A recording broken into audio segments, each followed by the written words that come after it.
So it looks like even more added value is going to be making its way over to Xbox Game Pass and to the Xbox ecosystem.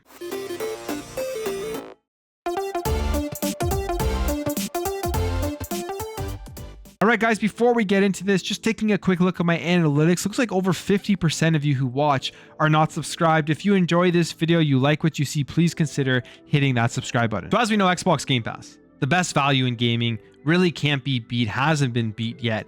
There are many competitors that are going to try to compete with this, such as PlayStation Plus's different PS Plus tiers with the premium and the extra and the essential. And there's going to be other gaming companies out there that I think will try to get into the cloud streaming, to the subscription, to try to compete with Xbox Game Pass. But right now, the best value in gaming, like I said, Xbox Game Pass Ultimate. And one of the big features within Xbox Game Pass Ultimate that adds to that value is Xbox Cloud Gaming. The ability to just really play these games anywhere you want on your phone. A really cool thing is playing them in the browser with Clarity Boost.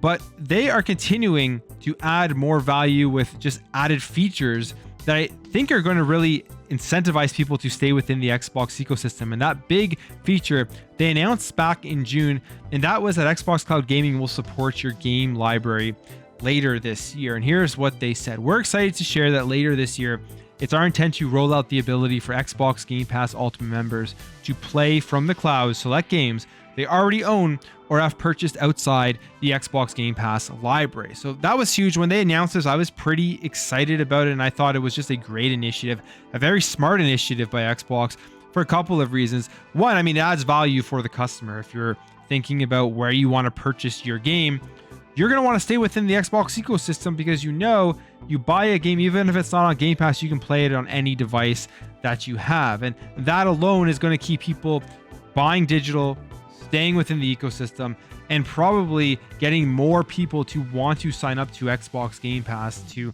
see what's in the library and then know that they can still play the other games that they have purchased via cloud gaming. And it looks like we are getting closer to that being a reality. So we've been seeing some screenshots pop up, and it all really started with Elden Ring. This has been a talk on social media as to whether Elden Ring was going to be coming over to Xbox Game Pass, because we've seen it show up on the Microsoft, the Xbox store. It has the Game Pass logo, and when that happens, people think that it's an accidental leak where they're revealing games that are coming over to the service and they've just put it up early.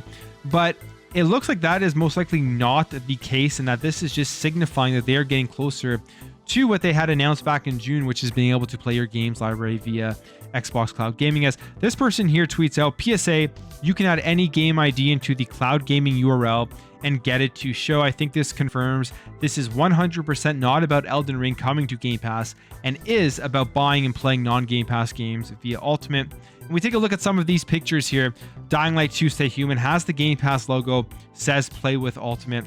We go over here, Lego Star Wars, the Skywalker Saga, again, Game Pass logo, but this one has the actual cloud logo on it and saying play. Same with the Quarry for Xbox One, the cloud logo and play, which would, in my opinion, signify that all these games that are huge games, big third-party games, are now going to be available to play via the cloud, even though they aren't an Xbox Game Pass if you own them. Because I would be very surprised if all of these games are going to be making their way onto Xbox Game Pass. That would be very cool if that happened, but I think it is that they are getting closer to the release of this feature. And then we have Saints Row here, which is actually showing the cloud logo and the play button, which I'm assuming this game isn't coming to Game Pass. We haven't heard anything yet. It is coming out in just a couple of weeks, and it's one of those games that a lot of people like myself was hoping that, hey, they would be able to pull some strings and get it on to Game Pass to kind of make up for the fact that there are no first-party Xbox Game Studio games in 2022. But I think this is showing that even with pre-orders, even with games that aren't out yet, big games, big AAA games, you're going to be able to play them via Xbox Cloud Gaming. So to get access to this feature, you will obviously need to pay to Game Pass. And I think something like this, though, if you're somebody out there who's trying to decide where to purchase your games, I think it will really incentivize you to want to look into signing up to Game Pass, because you're going to get access to that huge library. You're going to get all the first party games. And then you're going to be like, I can also play all of the games I purchase that aren't within Xbox Game Pass via the cloud, meaning that essentially I take them anywhere with me.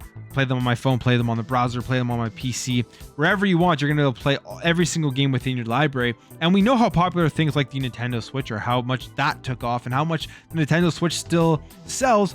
One of the biggest reasons is literally just because you can play games on the go. I think some people look at games that come out on all systems and they think, I'm going to pick it up on the Nintendo Switch because I play it on my TV and then I can just play it in the portable mode.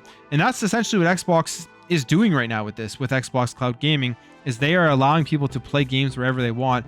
And this feature here will keep people within the ecosystem, will keep people buying digital. That's another huge thing I think that by adding this will do, is that the incentive to buy physical games right now on Xbox is almost none. And this is coming from somebody who loves physical games, was a collector or still sort of collects for physical games, have 360, Xbox One, original Xbox, PS2, PS1, all these types of physical games that I love to collect. But this generation, I barely buy any physical games, and it's just for the fact that with the ability to play these games on multiple consoles and multiple devices, it's such a great feature that you can't ignore. And then especially with something like the Steam Deck, being able to play them on the cloud, once this feature holds, most of my game purchases I think on Xbox are going to now almost 100% be digital. So a very cool feature. And I think this is something that a lot of people are going to see, and it's really going to sway them to want to sign up to Game Pass to be able to get access to it. And I'm hoping with the release or the leak of these images, they're very close to releasing it as they're in the final testing stages. But what do you guys think about this? Do you think this is a great feature? Do you think this is something that's going to push more people to sign up to Xbox Game Pass? Are you excited for it? Or do you think, hey, maybe Elden Ring is actually coming over to Xbox Game Pass? If you enjoyed this video, make sure to hit that thumbs up button. If you're new here and you liked what you saw, consider hitting that subscribe button. Thank you all for watching. Thank you for your support. I'll catch you in the next video.